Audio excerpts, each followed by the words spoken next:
नमस्कार। आज का जो हमारा विषय है आमेर के राजा मानसिंह। हम राजस्थान के विभिन्न राजाओं के बारे में पिछले वीडियो में पढ़ चुके हैं। आज हम कछवाहा नरेश, आमेर के राजा मानसिंह, उनकी उपलब्धियों और मुगलों को उनके द्वारा जो सेवाएं प्राप्त हुई उनके बारे में चर्चा करेंगे। उनके विभिन्न पहलुओं को देखेंगे और उनके व्यक्तित्व की विशेषताओं के बारे में इस वीडियो में चर्चा करेंगे। तो आइए स्टार्ट करते हैं। आमेर के राजा मानसिंह 1562 में 12 वर्ष की उम्र में मुगल सेना में उन्होंने प्रवेश कर लिया था अपने पिता के साथ। पिता उनके पहले से ही मुगल सेवा में थे। अकबर के साथ रहकर उन्होंने अपने सैनिक शिक्षण, जो सैनिक परिपक्वता थी, उनकी और ज़्यादा अकबर के साथ रहने से काफ़ी बढ़ गई थी।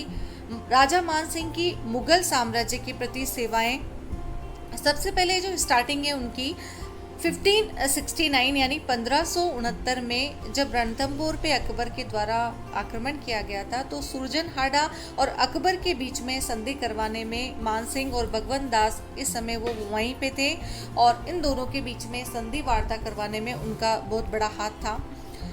1572 में गुजरात अभियान में अकबर का उन्होंने साथ दिया। वो अग्रिम पंक्ति में थे। उस दौरान उन्होंने काफ़ी सारी विजय लड़ी और इससे अकबर उनसे काफ़ी प्रभावित हुआ। 1572 में गुजरात से ईडर की ओर जा रहे शेर खान फलोदी के लड़कों का पीछा किया। गुजरात अभियान में भी कई जगहों पर उन्होंने वीरता पूर्वक युद्ध किए। सरनाल के युद्ध में भी उन्होंने काफ़ी ख्याति प्राप्त की। 1573 में डूंगरपुर के शासक आसकरण पर आक्रमण किया, और इसी दौरान जो डूंगरपुर के जो शासक थे आसकरण, उसके दोनों भतीजे बागा व दुर्गा को वीरगति प्राप्त हुई। वहाँ से काफ़ी असबाब उन्होंने लूटा। महाराणा प्रताप के पास मुगल प्रतिनिधि बनके वो 1773 में, इसी दौरान जब वो यहाँ से गुजरात विजय करके जा रहे थे, तो इसी दौरान उन्होंने मुगल प्रतिनिधि के रूप में महाराणा प्रताप के पास गए और मुगल सत्ता के तरफ से उन्हें समाचार दिए, लेकिन महाराणा प्रताप ने उनका जो प्रस्ताव था वो अस्वीकार कर दिया था। मानसिंह जी और मेवाड़, राणा प्रताप सागर की आपने जो प्रसिद्ध हल्दी घाटी का युद्ध पढ़ा है, तो 1576 में मानसिंह जी को अकबर ने 5000 सैनिकों के साथ मेवाड़ भेजा और स्वतंत्र रूप से उनको भेजा गया था। उन्हें सेनापति बना के इस युद्ध में भेजा गया था 5000 सैनिकों के साथ। हल्दी घाटी के युद्ध में प्रताप को इन्होंने पराजित तो कर दिया, परंतु जैसा अकबर चाहता था उसकी इच्छा अनुसार न तो वो उन्हें समाप्त कर पाए, न उन्हें बंदी बना पाए। इस वजह से इस तरह की जो आंशिक विजय थी उससे अकबर प्रसन्न हो गया और वह कुछ समय के लिए मानसिंह से नाराज रहा, लेकिन जल्दी सामान्य स्थितियां हो गई। खिचीवाड़े के विद्रोह को दबाकर और मालवा में सुशासन व्यवस्था स्थापित कर मानसिंह ने पुनः अकबर का जो अपना विश्वास था वो जीत लिया और अकबर को अपना प्रशंसक बना दिया। मानसिंह जी की विभिन्न भागों में नियुक्तियां की गई। तो हम सबसे पहले बात करेंगे मानसिंह जी और उत्तरी पश्चिमी सीमांत भाग 1580 से 1581। यहाँ की जो परेशानी थी, इन जगहों पर अफगानों, रोशनाइयों और मिर्जा हाकिम जो था वो विद्रोह कर रहा था, उनके विद्रोह बढ़ रहे थे, और अकबर ने यूसुफ खां के अधीन भगवान दास और मानसिंह जी को पंजाब भेजा। अधीन रहते हुए भी, यानी यूसुफ खां के अधीन रहते हुए भी मानसिंह जी ने कश्मीर में और बदख्शां में जो उपद्रव हो रहे थे उनका दमन किया। 1580 में यूसुफ खां की जगह मानसिंह को उत्तरी पश्चिमी सीमांत भागों तथा सिंध प्रदेश की सुव्यवस्था के लिए नियुक्त किया गया, क्योंकि अकबर इनके कामों से काफ़ी प्रभावित था। इन्होंने शर्मन को भी जो है पराजित किया। मिर्जा हाकिम के द्वारा जब पंजाब पर आक्रमण किया गया और लाहौर पर अधिकार करने की चेष्टा की गई, इसी दौरान अकबर के आ जाने से वह भाग रहा था, तो लौटती हुई जो सेना थी मिर्जा हाकिम की, उसमें मानसिंह जी ने उसका सिंधु नदी तक पीछा किया और अकबर इस दौरान लाहौर लौट आया था। जब उसने ये खबर सुनी तो वह मानसिंह जी से काफ़ी प्रभावित हुआ और उसने मानसिंह जी के मनसब में 5000 की वृद्धि कर उन्हें सम्मान दिया, और इस सारी जो गतिविधियां थी उससे अकबर मानसिंह जी से काफ़ी प्रभावित हो गया। मानसिंह जी का अगला जो अभियान है काबुल में 1581 से 1587, 1581 टू 1587, जब शहजादा मुराद को मिर्ज़ा हाकिम को दबाने के लिए जुलाई 1581 में काबुल भेजा, तब कुंवर मानसिंह भी उनके साथ थे। सम्राट अकबर भी इस गतिविधि को देखने के लिए पीछे से बढ़ रहा था। मुराद और मानसिंह ने मिर्जा को उत्तरी काबुल तक धकेल दिया और शाही सेना फिर से पंजाब लौट आई। सम्राट ने मानसिंह की सेवा से प्रसन्न होकर उसे सिंध प्रदेश का प्रमुख अधिकारी बना दिया और 30 जुलाई 1585 को जब मिर्जा हाकिम की मृत्यु हो गई और उसके पुत्रों में अवयस्क होने से स्थानीय सामंतों ने जब काबुल पर अधिकार कर लिया, तो आपसी फूट का लाभ उठाकर मानसिंह द्वारा काबुल पर अधिकार कर लिया गया। मानसिंह ने वहाँ पे रहते हुए जो है रोशनी अफगान भी कुंवर के द्वारा दबाए गए और अफगानियों, रोशनियों और यूसुफियों को भी मानसिंह ने वहाँ से भगा दिया। और अकबर ने प्रसन्न होकर मानसिंह जी को काबुल का सूबेदार बना दिया। जब काबुल में मुगल सत्ता सफलतापूर्वक स्थापित हो गई, तो अकबर ने कुंवर मानसिंह का मार्च 1587 में वहां से स्थानांतरण कर दिया और वह उसके बाद बिहार के सूबेदार बने। इस समय काबुल से मानसिंह का स्थानांतरण किया गया। यहाँ पे स्थानीय जमींदार, छोटे छोटे मुगल राजा और अन्य जो अधिकारी थे वो मुगल सत्ता की अवहेलना कर रहे थे। कई अफगान पठानों द्वारा विद्रोह और मुगल अधिकारियों की अवहेलना की जा रही थी। ऐसे में उनका जो दायित्व था बिहार में एक प्रशासक के रूप में वहाँ के जो उपद्रव थे उनको शांत करना था। लेकिन इसी बीच में 1589 में उनके पिता भगवंत दास की मृत्यु हो गई। इस वजह से जो मानसिंह थे वो आमेर गए और उन्होंने वहाँ पे गद्दी नशीनी की गई। अकबर ने टीका भेजकर 5000 मनसब को पक्का कर उन्हें सम्मानित किया। आमेर से वापस लौटकर उन्होंने विद्रोही राजाओं, सामंतों, अफगानों को दबाना शुरू किया। गिद्धौर के राजा पूरणमल को परास्त कर मुगल अधीनता स्वीकार करने के लिए उन्होंने बाध्य किया। पूरणमल द्वारा कई हाथी और बहुमूल्य वस्तुएं अकबर को भेंट की गई और अपनी बेटी का विवाह मानसिंह के भाई चंद्रभान के द्वारा कराया गया। 1590 में खड़गपुर के संग्राम सिंह को मानसिंह जी ने हराया। उसके बाद शंभुपुरी के सैयदों और हाजीपुर के राजा गणपति का भी दमन किया। बंगाल के सुल्तान कलमक ने पूर्वी बिहार के भागों पूर्णिया, ताजपुर, दरभंगा आदि पर आक्रमण किया, तो मानसिंह जी ने अपने पुत्र जगत सिंह की सहायता से उसे मार भगाया। इस प्रकार बिहार के सूबेदार के रूप में उनके जो कार्य थे अत्यधिक थे। बिहार के सूबेदार रहते हुए उन्होंने उड़ीसा की भी विजय की।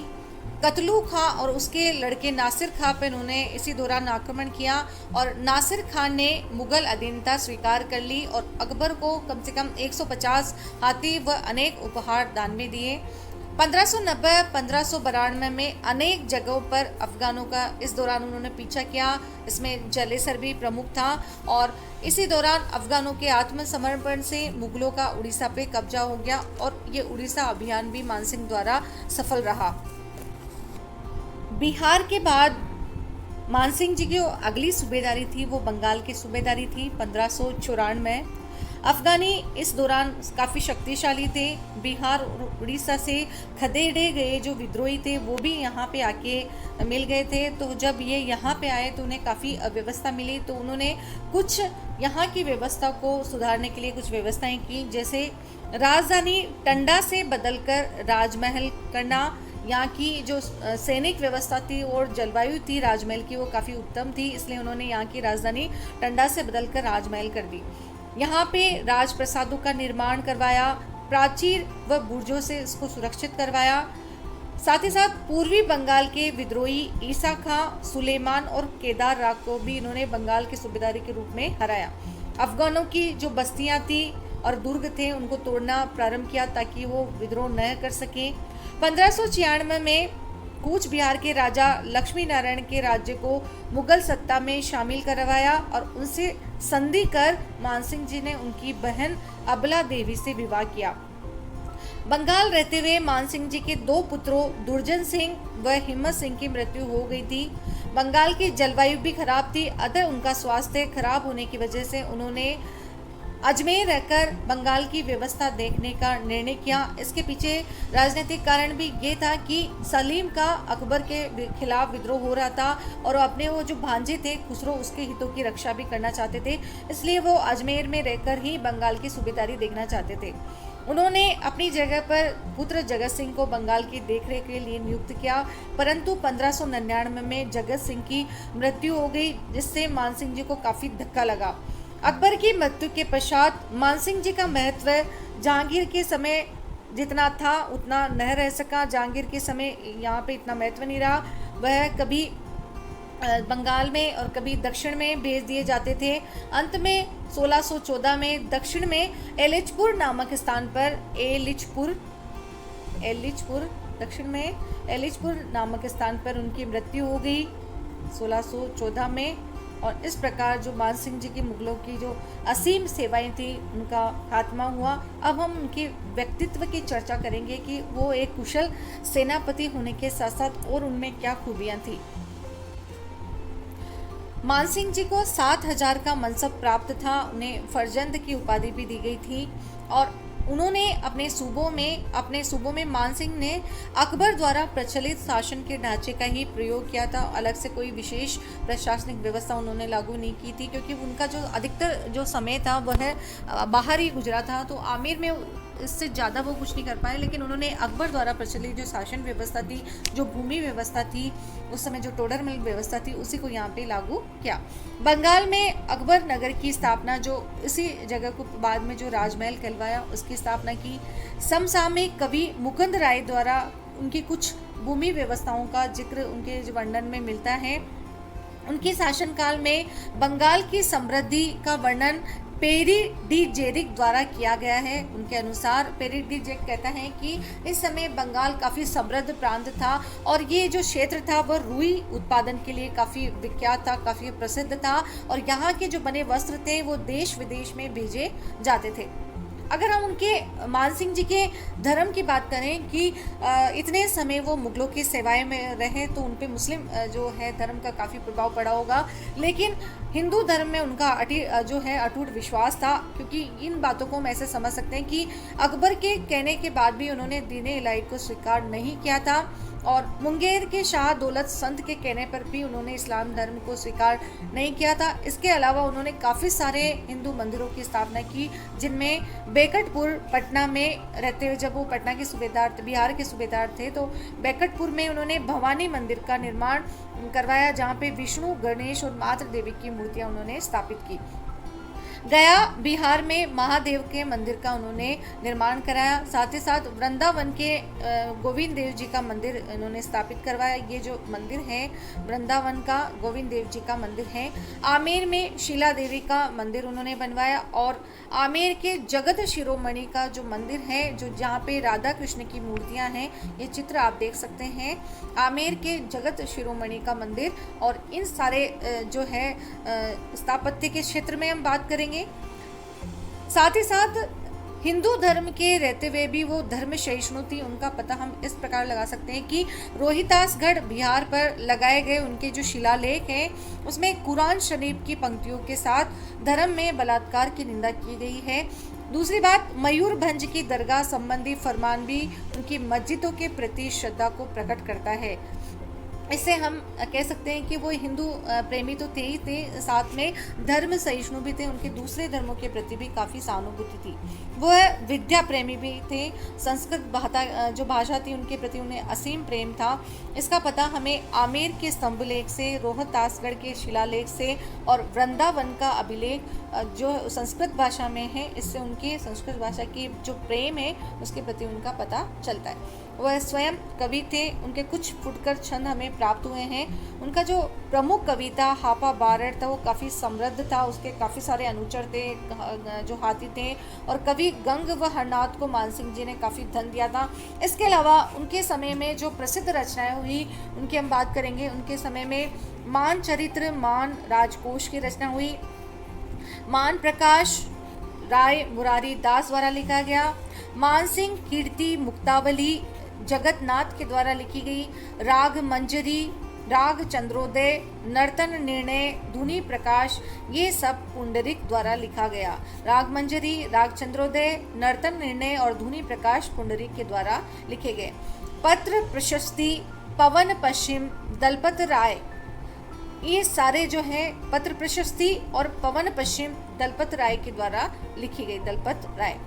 इसी समय दादू दयाल ने वाणी की रचना की और बहुत सारे जो है फरमान फारसी और जो हिंदुस्तानी में जारी किए गए थे। तो इनके समय में भाषा की नई दिशा की प्रगति का प्रमाण मिलता है, क्योंकि काफ़ी सारे फरमान इस समय मिलते हैं जो मुगलों की ओर से यहाँ भेजे गए थे, आमेर और आमेर की तरफ से मुगलों को भेजे गए थे। स्थापत्य की बात करें तो मंदिरों का हम बात कर चुके हैं। मंदिरों का काफ़ी निर्माण किया और इनकी जो पत्नी थी कंकावती जी ने आमेर में जगत शिरोमणि का मंदिर का निर्माण किया था अपने पुत्र जगत सिंह की स्मृति में। वृंदावन के गोविंद देव जी की जो मंदिर है उसका फर्ग्यूसन ने भी काफ़ी प्रशंसा की है। और इसके अलावा राजपूत जो थे, आमेर के राजपूत जो है, उनके राजपूतों का आमेर में राजमहलों का निर्माण, साथ ही साथ बिहार में रोहतास के महलों का निर्माण, आवास गृहों का निर्माण और प्रमुख नगर जिसमें अकबर नगर बंगाल में और मानपुर बिहार में, इसके अलावा कई सारे बगीचों जलाशयों का भी मानसिंह के द्वारा निर्माण किया गया। इस प्रकार मानसिंह की जितनी भी चर्चा की जाए वो कम है। राजा मानसिंह अत्यंत वीर, साहसी एवं कुशल सेना नायक थे तथा अकबर के दरबार के नवरत्नों में से एक थे। उन्होंने मुगल साम्राज्य का विस्तार करने एवं संगठित करने में अपनी बहुमूल्य सेवाएं दी। आमेर के कछवाहा शासकों में मानसिंह का स्थान महत्वपूर्ण है। अकबर का उन पे पूर्ण विश्वास था और उन्हें उत्तर पश्चिमी भारत, बिहार और बंगाल की सूबेदारी पे नियुक्त किया गया और काफ़ी सारे पदों पर उनको दिया गया। इस प्रकार उनकी जो सैन्य कुशलता थी उसने मुगल साम्राज्य को एक दृढ़ता प्रदान की। आगे के वीडियो में हम जो है कछवाहा अन्य नरेशों के बारे में भी विस्तार से चर्चा करेंगे। जब तक के लिए नमस्कार। मेरी वीडियो को लाइक शेयर ज़रूर करिए।